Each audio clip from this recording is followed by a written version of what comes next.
the organization has. So we're talking about how the board behaves, or in some cases, how they misbehave, because that also happens, rather than the tasks they do.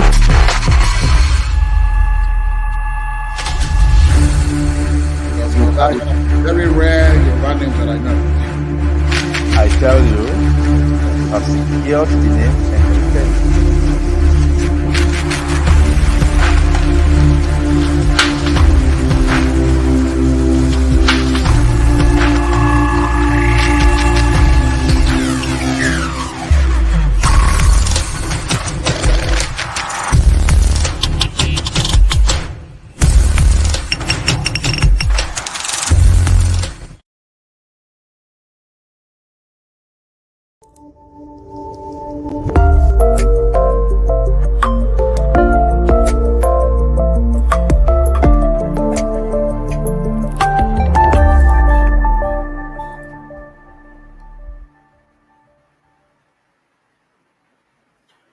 Good evening, professional colleagues, friends of chartered accountants, students, ladies and gentlemen.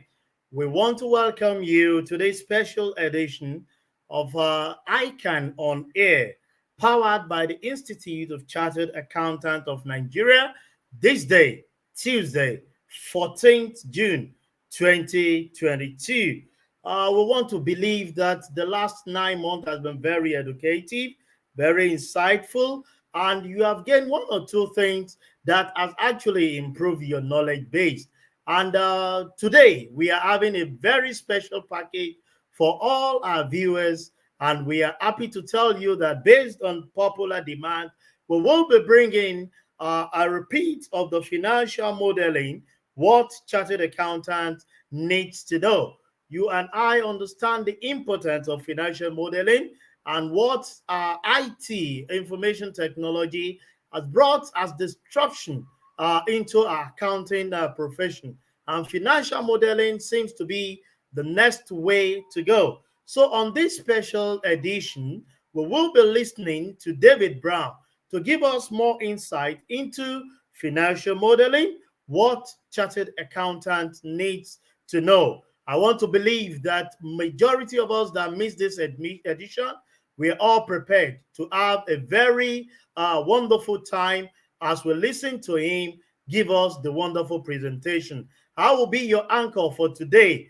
My name is Olusegun Okwade, FCA, and we'll be doing it together. And in the next few minutes, I'll bring on board David Brown, who is a financial modeling and I've done justice to this topic in time past, which, based on popular demand, we will be showing to you. So, in the next few minutes, you will be hearing from David Brown. So, on this note, I want you to pay attention as we bring to you live our own David Brown. Please stay tuned, stay connected as we listen together the presentation on financial modeling, what chartered accountant needs to know by David Brown. Thank you. We will be back shortly. As a finance professional in a disrupted business landscape, what does it take to be in demand? What does it take to attract great paying international roles?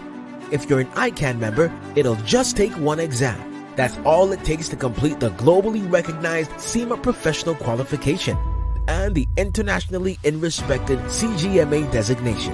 As a CIMA member and a CGMA designation holder, employers will look at you as a finance professional, constantly acquiring new skills to add value to the business. That's why they'll be willing to pay premium to hire and retain you. If you have 5 years of relevant experience and are an ICAN member, you can directly sit for the final exam of the CIMA Professional Qualification, the Strategic Case Study exam. Start studying the CIMA Professional Qualification. Prepare to make an impact.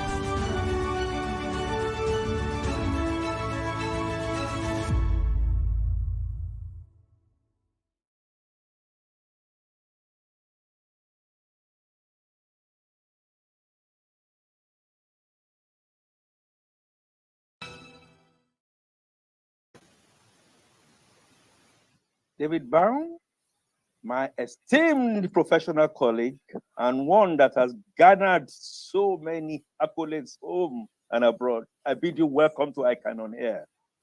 Thank you very much. Thank you very much, Honorable Akin. And thank you for having me. Beautiful. And the subject today, we just go straight on. Financial modeling. And what we professional accountants, indeed, friends of the profession, our stakeholders needs to know.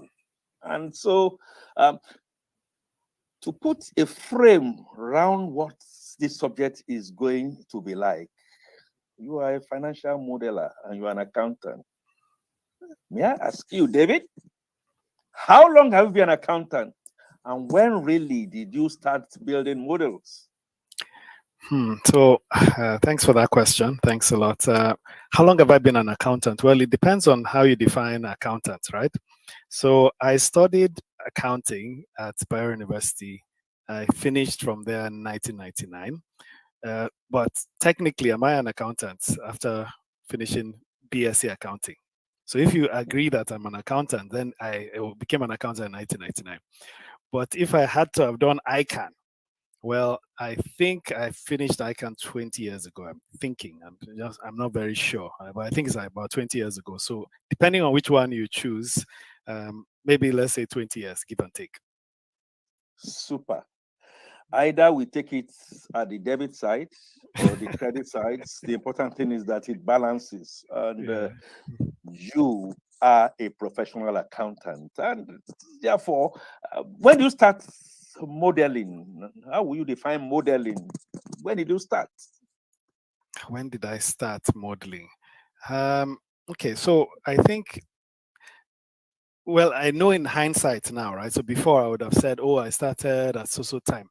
But the moment you open maybe a spreadsheet and you type two things into it, you put an input into the spreadsheet, you do a calculation, and you get it, you have built a model. Because really a model is just inputs, calculations, and outputs. That's all a model is. So you put in some inputs and then the calculations, then you have an output, and then you make a decision based on that output. Then you tweak your inputs, you change your inputs, and then the calculations change and your output change. So you're now doing iterations on a model, just 3 cells. But a financial model, the main output is financial statements, so a P&L, balance sheet, cash flow. At least you have those 3. Then you have a financial model. So based on that output of a financials, I think probably I started modeling like 17 years ago. Oh, interesting. So you were an accountant on the debit side. You got to be an accountant on the credit side. We were able to balance the fact that some close to about 20 years ago, and then you started the iteration and the modeling 17 years ago. Very interesting. Now, what would you say you knew as an accountant earlier? You wish you knew as an accountant earlier on about modeling? I think I would say understanding that a model is really, it's extremely tied to strategic decision making in an organization. And for you to make strategic decisions, the accountant needs to change a little bit of what they do. You know, we are always IFRS, which is a good thing, but we need to tie our numbers to actual productivity on ground. And tying it to actual productivity doesn't necessarily have to follow IFRS. It needs to follow, there's certain metrics that kind of are correlated to progress in your organization. And those are the things you model. So you're not really modeling just P&L and balance sheet as IFRS, although you may need to model for IFRS sake, but you need to model for productivity to understand the metrics that are correlated with performance. So those are the kind of things that as an accountant, I know we kind of focus too much on the standards. We need to also focus a little bit more on productivity and how we can measure certain things that will add value and actually make the organization meet its goals faster. And that's what you model. So I say that and many other things, but I think I'll stick with that for now. Yeah. Beautiful. I like to do something here, and which may resonate with chartered accountants of my class. Back in the day, when Lotus 123 came on, we will go on the computer And then, just like you said, enter a particular cell, 2, enter another cell, another 2. You click on a plus, it makes 4. And then it iterated and went into a much more sophisticated half plus 1/4 and all that kind of stuff. You begin to crack your brain, and then you put it. And somebody came around and said, okay, oh, I can put a macro, did a bit programming like thing and did a macro. I was able to help us get some of those answers. Would you call that elements of modeling in the strict sense of it? Yes. So modeling is a very broad term, right? So there's data modeling. I mean, everything you do that eventually you've automated an action. So you've automated the process of putting something somewhere and something else comes out is a model. That's a model. You've built a model. Now, for the macros you talked about, that's like a programming language attached to Microsoft Office tools. So Word, PowerPoint, Excel is what they use it a lot for. And that is you just automating a repetitive task. So if you've done something repetitively, you want to just automate that process and make yourself more efficient. So yes, macros are very critical, but then macros can also take in viruses. So a lot of times, a lot of big organizations will say, look, I want my spreadsheet to be macro-less, no macro at all. But what people tend to forget is that when you are building models, is macros should be the last thing you do. Because if you think about it, take Excel as a house. This is a house. You're building everything in this house called your model. Then there are certain repetitive tasks in that model. You need to get another house called VBA. It's a separate house. And you're going to tell that house, hey, I need you to automate something in this house. That VBA house must go to the Excel house and do the automation, isn't it? That traveling from here to here is actually inefficient. So you need to first of all think, can I just do everything that I wanted this guy to do in my own house? Can I just build it myself in a way that is very efficient in my own house without having to get VBA to come and do it for me? And that is the best practice. Build everything in Excel, automate it in Excel, and that'll be far more efficient. So you don't have the risk of viruses coming in. But technology has moved on from macros so much. Maybe we'll talk about that later. Oh, beautiful. Thanks for that elucidation, Mr. David Brown. What skills do you need to be a world-class modeler? What skills do you need to be a world-class modeler? I think a year ago or so, is it 2 years ago now? I was talking to some of my colleagues or people in the same profession in Canada, and they wanted me to do a talk on something similar to this. What skills? And the general skills, I'll give you the general skills and I'll talk about them a little bit. The general skills are accounting, number one, which is what we've done. So accountants, to me, every accountant should be a modeler because it brings things to life. So accounting skills, you need finance skills, you need spreadsheet. You need to know how to use a spreadsheet. The most popular spreadsheet is Excel, of course. So you need to really have advanced level skills on using spreadsheets. You need to have a bit of corporate finance knowledge, but really with accounting, finance, Excel, you're good to go to build a basic model, right? And so I think those are the beginning skill sets. But one very important skill set is you need negotiation skills. You need basically interpersonal skills. One, you need to get data from whoever you're modeling. You need to talk to the various departments and stuff to get real factual data, what's happening. You need to understand the correlations of when this goes up, this goes down. You need to understand business. So you need a lot of soft skills. And that's one of the things I think I've learned. It's not just about technical. If you learn the technical skills alone, you will be a modeler that sits at one corner building models. But if you learn the technical skills and the interpersonal skills and relationships, then you'll be able to be a modeler that can do the technical, but can also talk to the deal makers and understand the bigger picture of deals, because that is where the benefit is. So quite a lot of skill sets required. Fantastic point. Thank you very much. Talking about the hard skills, sometimes when you talk about technology, hard skills, and then the soft skills to marry them together to be a fantastic modeler. You are talking about Canada. Did you have? It's the Financial Modeling Institute based in Canada, and if so, or wherever they may be based, can you tell us a little bit more about them? Yes, actually. So one thing about modeling is, when there are no set of rules for doing something, then everybody does it their own way. And I can tell you that there have been incidences where companies have lost billions of dollars because one person made one silly mistake in the model. So the model, there's one company, a very large company in the US, they declared dividends, some huge dividends. And later, after a couple of days, they had to come back to the public and say, sorry, we can't declare dividends. We actually made a loss. Somebody put a minus sign instead of a plus sign somewhere. And that made them declare dividends when they were not supposed to declare dividends. So having a structured way for building models is a very good idea. And around 14 years ago, if I'm not mistaken, I was in the UK, where a set of modelers, worldwide top modelers, came together in the UK to try and standardize modeling. So that was in London. And we kind of, what came out of that was something called the FAST modeling standards. FAST, fast modeling standards. So if you're an accountant right now, you can go online and type FAST, you get a methodology of how you model for free. That's one.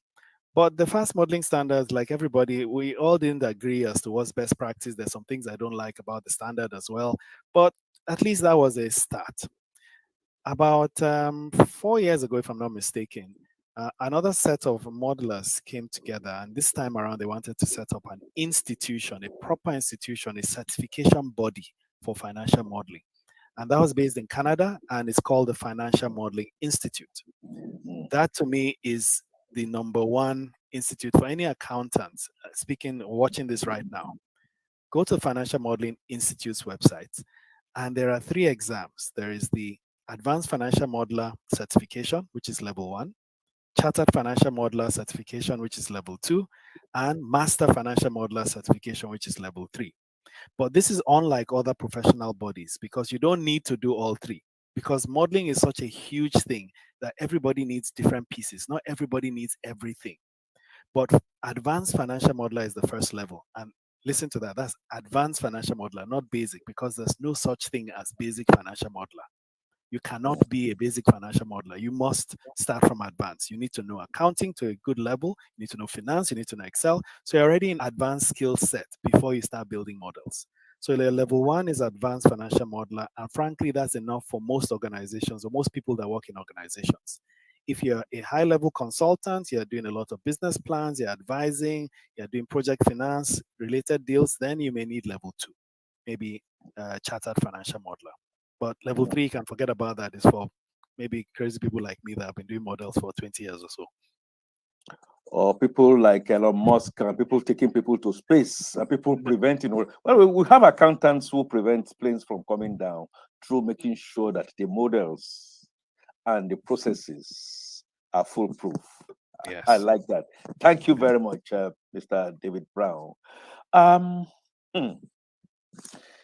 So, having gone through the certification process, applying ourselves as financial accountants, as chartered accountants, and then we get on to modeling.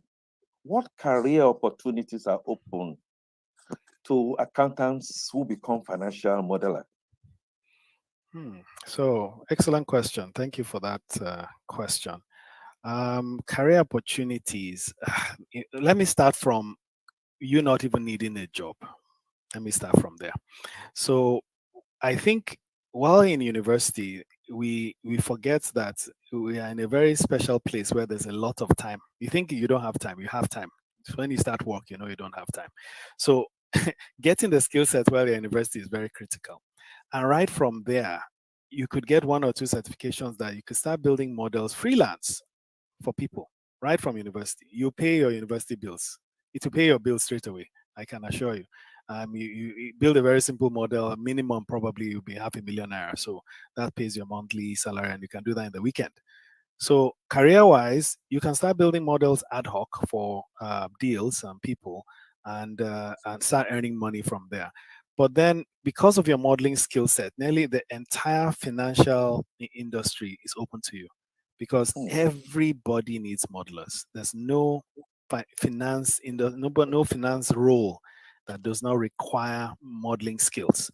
And so you're already set for you have set yourself apart from your peers in interviews when you know modeling. So because again, and you know modeling, you need to know the numbers well. So it's not that, oh, I need to cram IAS 31. What's it about? You need to know it because you're building models around it. So you will know ins and outs of your accounting like no other person, because you have those modeling skills.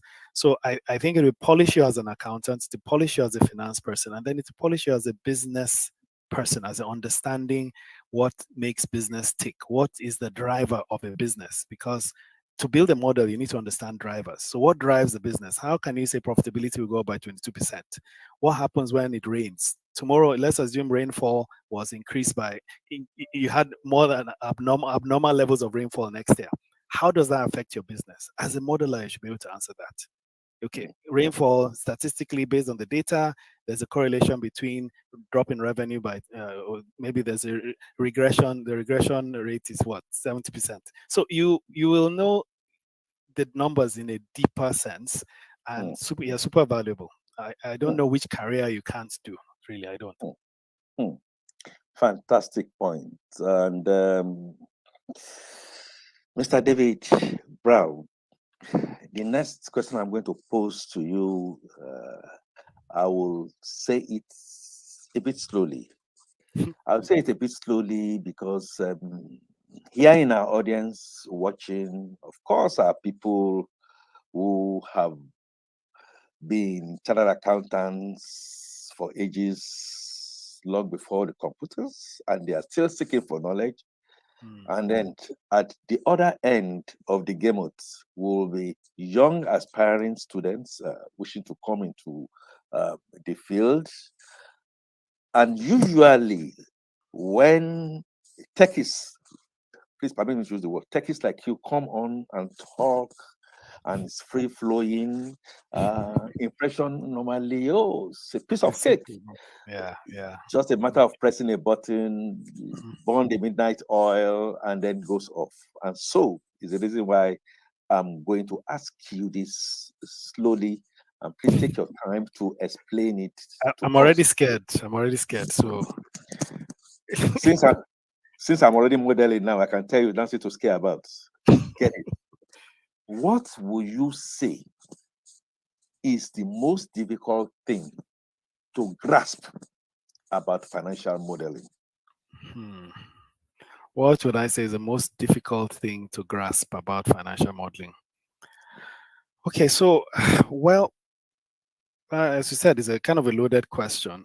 And the problem I have is I have hindsight, right? So I think one of the most difficult things to grasp for most people is the myth that modeling is extremely difficult.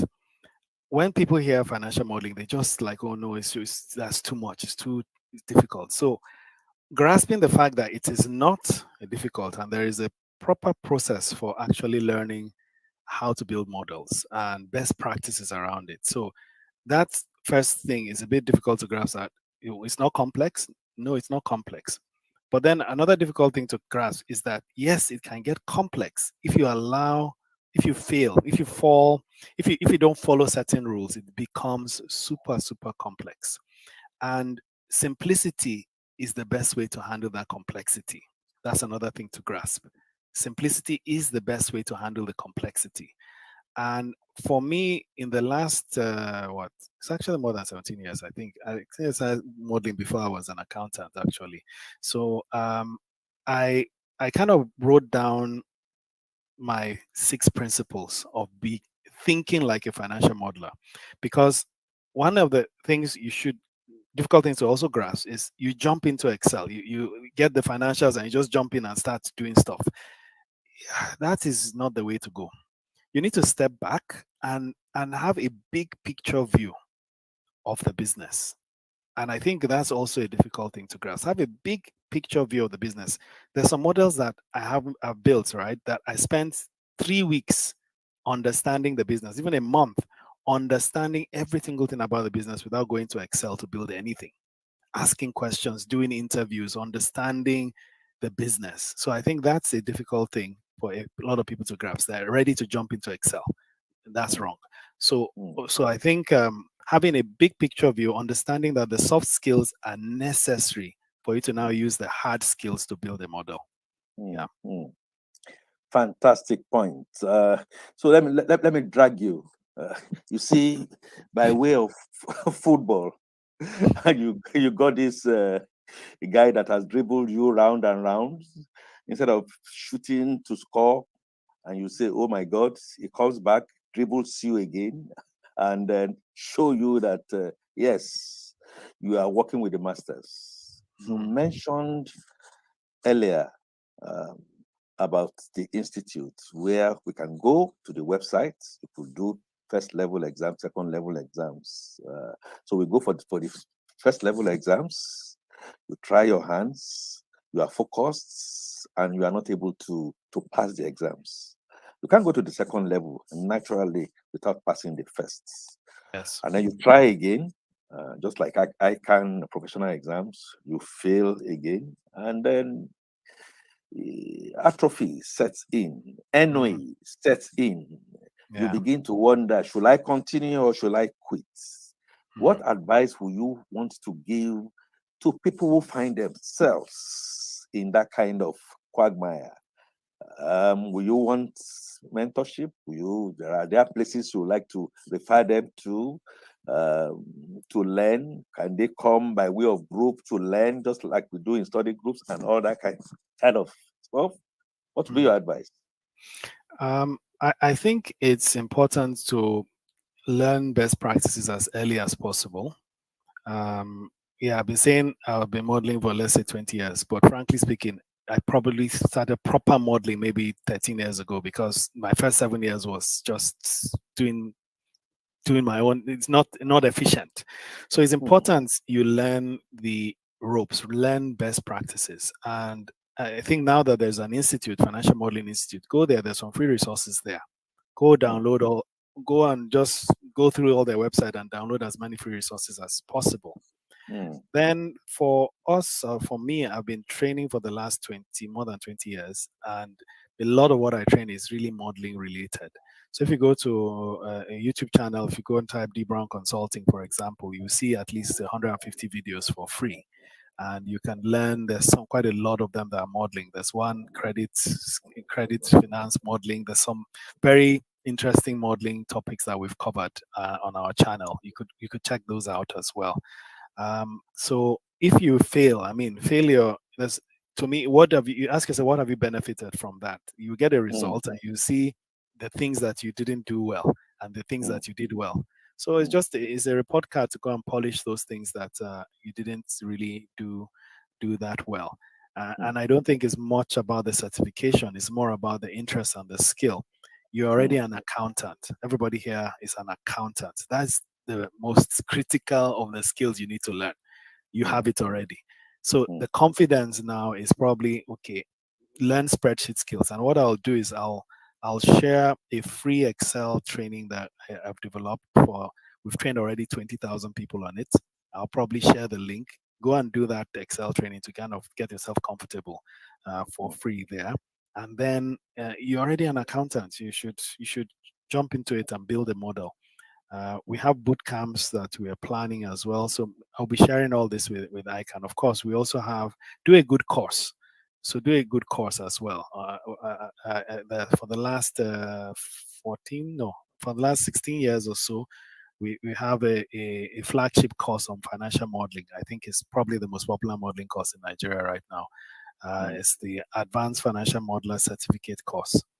And it's tied to the Canadian Financial Modeling Institute. And actually, I think we're probably the first training institute worldwide to be registered.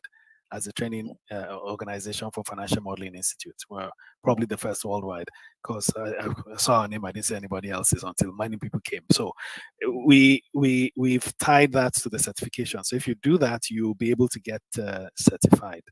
And another resource you should go to is Office Training Hub, officetraininghub.com. You'll see some free courses there, and there's some modeling courses there as well. But there are many courses online, but I just want you to learn the best practice. So first, go to Financial Modeling Institute, download all the resources there, because there's so many quackery stuff out there. You will learn bad practice. Learn best practice from the beginning.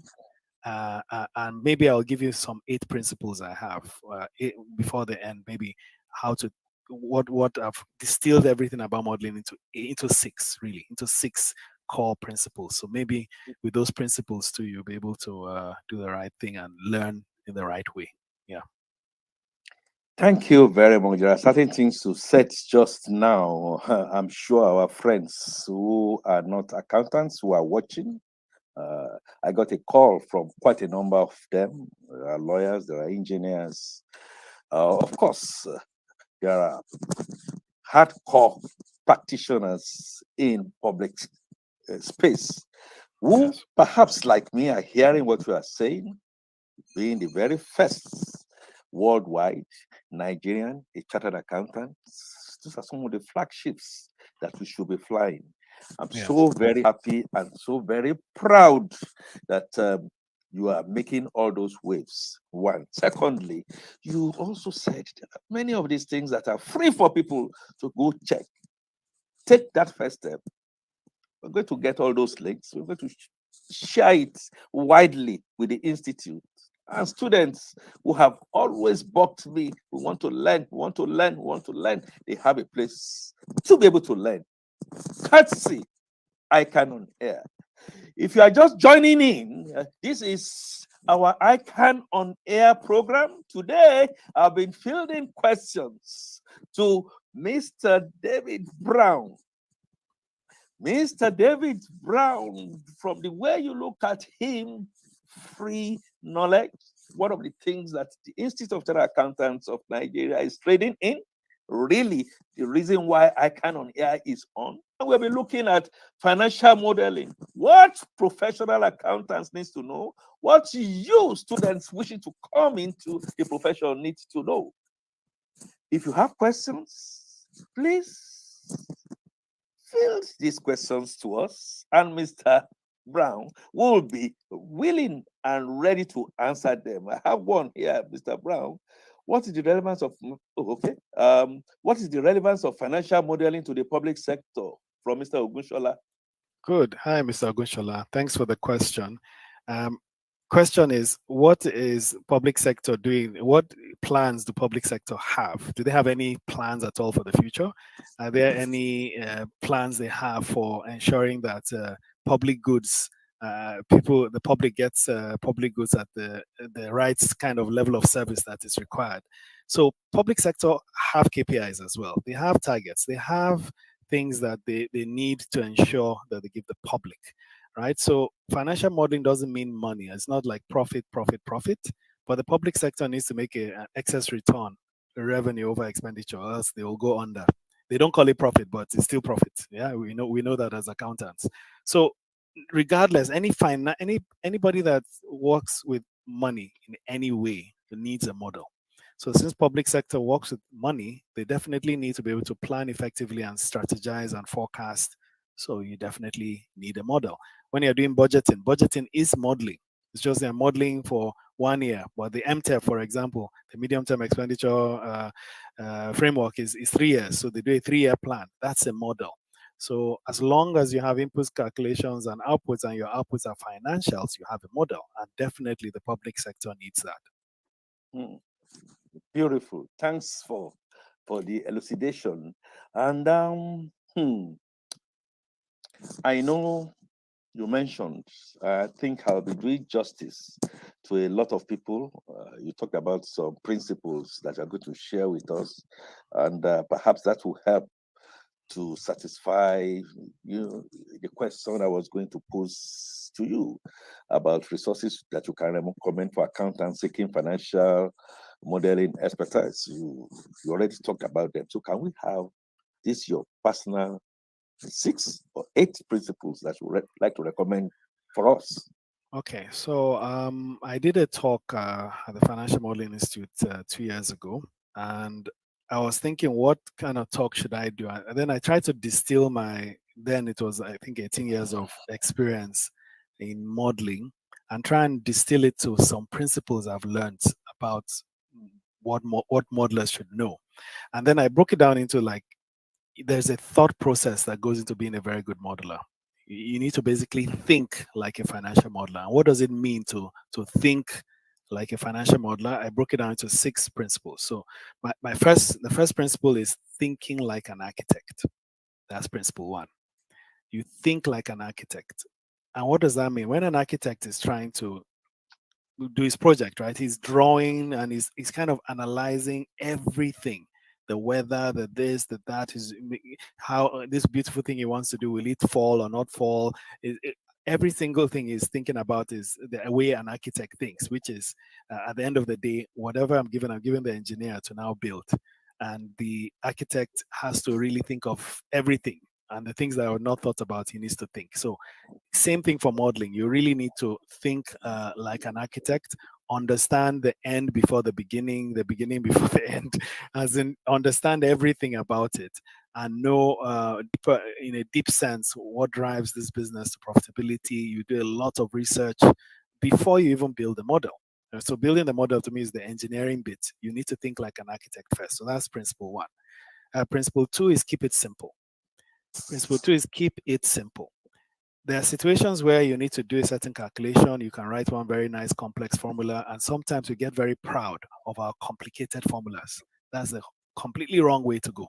You need to break down that complex formula into its bits, and in your model have even 7 different sections that add up to 1, instead of one massive thing that even you yourself will not understand. 2 months from now, you won't even understand what you wrote. So keep it simple. That's a second principle. The third principle is to realize that there are always 2 sides to everything. There are always 2 sides to every story.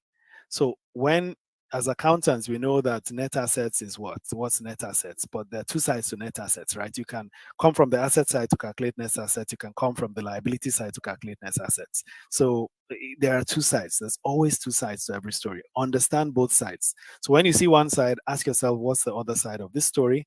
And understand at least those 2 sides to that story. That gives you a better context and makes you a better modeler. My fourth principle is visualize the model before you build it. To me, this is the number 1 principle, and it's something that I've always done, which I think that's why it's some of my models are look very complicated, but they're not, because I have visualized it. So before you go into building a model, let's say you're building a model for a fish farm or something. Okay, so visualize, okay, I'm going to have a fish farm. It's 2 plots of land. We're going to clear the weeds. We're going to do this. Where are we going to sell? We're exporting. Okay, what's Export Promotion Council? Can we take benefits from that? You visualize it. So visualize the whole business and then visualize it in your spreadsheet. Just visualize it. Once you visualize it fully, then you build it. So that's principle number 4. Then there are 2 more principles. Principle number 5 is identify risks and uncertainty. You need to sit down and identify all the risks and uncertainties in that model, because those risks and uncertainties you've identified in the business, you're going to model it. And that's where you're going to build scenario and sensitivity analysis. That's where you're going to do stochastic analysis, where you probably do Monte Carlo simulation. That's very advanced. We may not need to do that. But you once you identify those risks and uncertainty, you now understand, okay, these are key critical drivers that I need to include in my model to answer the critical question of, if this happens, what happens here? And that's what caused the economic crisis for the world in the last, the dot-com bust, and also the real estate crisis in the US. They did not put the risk of, okay, if property prices fall, what will happen by a certain percentage? If they had done that, they would have, the models will clearly show that everything goes under. But they didn't do that. Very few people did. And I'm sure there's a film, I can't remember the name now, you would watch them shorting the stocks of many of these companies and making billions at the end because they knew that this thing's going to crash. So on identify risk and uncertainty, very important. Then lastly, the last principle for me is you need to structure or strike a balance between value and cost of information. Strike a balance between value and cost of information.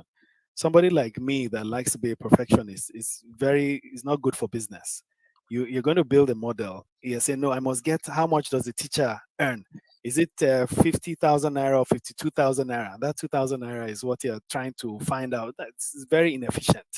So you need to understand there's some information that you don't need to get. It's a waste of time, and it's going to cost you 10 naira to get the information. Well, you have 2 naira. It makes no sense. So you need to strike a balance between value and cost of information. So those are the 6 principles. Thank you for sharing those nuggets with us. Kolawole Alo asked the question earlier. Can a knowledge in business analysis help me as a financial modeler? I thought you answered that earlier. Yes, definitely. Knowledge in business analysis. You need to knowledge in business analysis, so you understand the business, what drives the business, for sure. Yeah. Okay. Now talking about the CFI information, is FMVA a good financial modeling certification? Yes, That is FMVA. Yeah, so FMVA is for the Chartered Corporate Finance Institute. So prior to Financial Modeling Institute, they were an institute. They had an online, you can go online and do a modeling course online, and then they will test you based on what they've taught you, and then they give you an FMVA.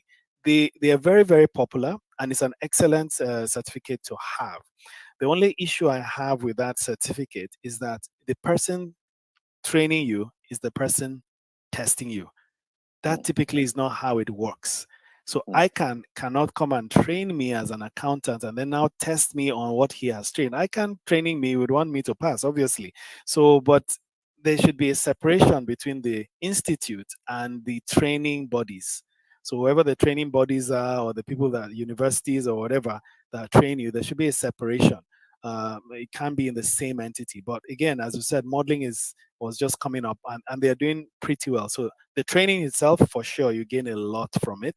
But I'd rather you do the Financial Modeling Institute exams themselves. But they've been around longer, so they're more popular. But I put more value on the Financial Modeling Institute's exams. You can do the training with FMVA, get the certification, but also get that independent examination body.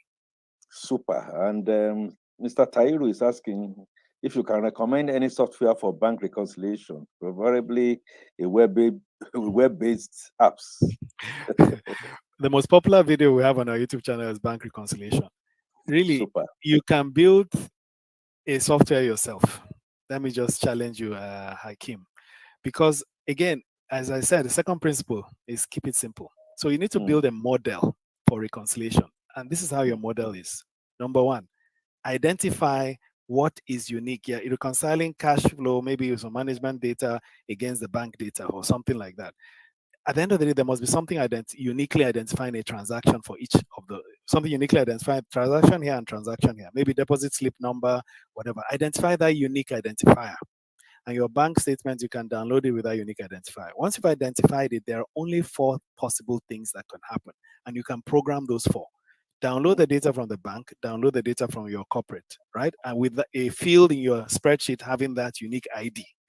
Then you're asking yourself, is there a debit in the bank that was not credited in your cash? Is there a credit in the bank that was not debited in your cash? That's one. And you call it uncredited checks or whatever the accountants want to call it, doesn't really matter. And then is there a credit in your cash that's not debited in your bank, and there a debit in your cash that's not credited, right? So those are the only 4 things that can happen, and you can program it. So watch a video on, go to my YouTube channel, D Brown Consulting. There are 2 videos. There's one complex reconciliation and there's one simple reconciliation. And then challenge yourself to build the software yourself. Super. Thank you very much. Build it in Excel. It's fine. Yeah. Thank you very much. We move on. I know time is really not our friend. What will you consider to be the future of modeling, and what are the hot trends that you see in our world today? Excellent question. Excellent question. Yeah. So, future of modeling. I think Excel has been the top tool for modeling, and Excel has changed. In the last 2 years, the changes in Excel have been massive, extremely massive. So you can analyze transactions that are up to 1 billion transactions in Excel right now, more than 1 billion transactions in Excel. And Excel has brought in some lot of technology, which you as a modeler need to say, okay, how can we use this technology to make things even easier? So there are things like DAX, there's things like Power Query and M, which completely eliminates your VBA a lot of times. There's the data model itself, which you build on Power Pivot. There is now, last 2 weeks, there was a function that was a new way of calculation called Lambda. This is very important. Lambda. If you write Lambda down, Lambda is you're doing proper programming inside Excel with Lambda. So Lambda, there's something called Excel is now a Turing complete. There's something called Turing complete. Turing is a very technical term to mean that you can do loops, you can do all sorts within the same program. So there's Lambda. There's a new function called let. There is new functions called array functions that in fact would build serious modeling applications within your model. Then you can bring in JavaScript into your Excel as well. You can bring JSON files into your Excel. You can do, so there's a lot to do. Python and all of those things are going to start coming in when you want your model to now start doing AI related stuff. There's so much that can happen. People are using Python to build their models fully. So there's so many things happening. I don't know, plenty. David, plenty. We'll have put a bit of a pause. We have a breather, very short breather. We'll come back. We conclude. Few more questions. This is ICAN on Air. Please stay connected. We shall be back with you shortly.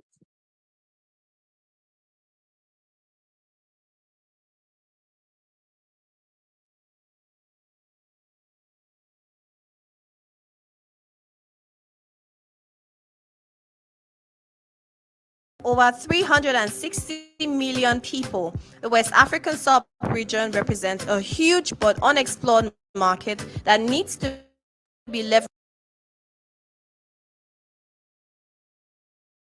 Rounding up on this program, I cannot take off from my medulla the 6 principles that you have enunciated. We must visualize the model. We must think like an architect. We must keep it simple. We must always assess everything. There are 2 sides always to things.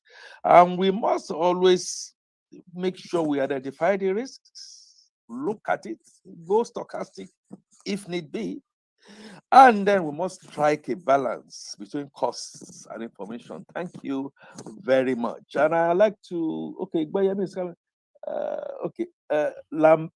Lambda is like writing a program. Let is also another complex function. Very, very, very briefly, your comments on that. Yeah, I already mentioned that. So he was just repeating what I mentioned. So that's correct. Very true. Beautiful. And because I know we always have you come back, let's have your final word to our audience on this subject, Mr. Yeah, so final words is really that data is the new king, really, and data is the new gold. As we see, the top companies in the world are data companies. Every single organization in the world will become a digital organization. Whether you're selling tomatoes or pepper, you will still be online and trying to get your customers online. So you'll be a data-driven business. So modeling skills are highly essential for that data.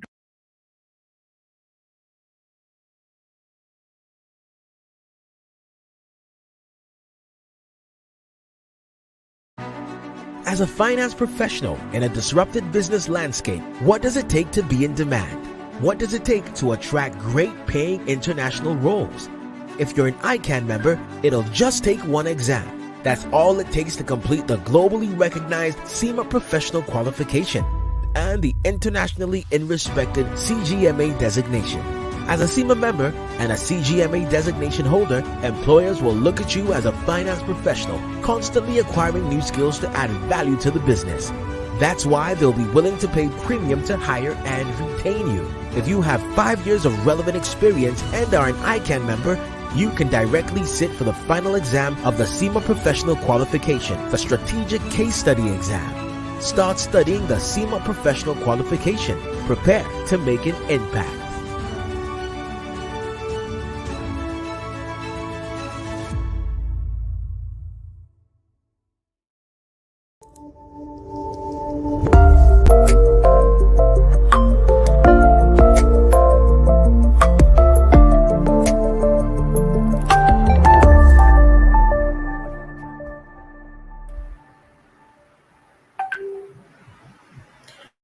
Welcome back, all our listeners, and I want to believe we have enjoyed the presentation by David Brown on financial modeling, what chartered accountant needs to know. Like I mentioned at the beginning of the program, that it was actually based on special demands. This particular thing that we listened to was actually presented February 22nd, and I can see some of our members actually reacting to some of the things that David Brown actually made mention of. And that we can assure you that will definitely bring David Brown again, at least to give more insight into some of the things that he has shared with us today. He's been able to tell us that it's not just about the technical skills, but we need to gather some other soft skills, which is based on interpersonal and communication skill. Also, he talks about fast modeling, which he requested that we can Google and have an insight into it. Talked about the institute that is doing financial modeling in Canada, talking about the 3 stages, and said at least we can start with the first one, which is advanced financial modeling. In financial modeling, there is no basic starting point. It's the advanced because they believe you have the accounting skills that will assist you and make modeling very, very easy for you. And he was able to share with us some of the 6 key principles that we need to know. One thing I can assure you, the editorial will definitely work on bringing David Brown again to come and have a very insightful time with our members. That I can assure you. But what do we have? This is a program that we do organize every Tuesdays and Thursday. We've had a Tuesday edition today, which is a special edition based on the popular demand from our members.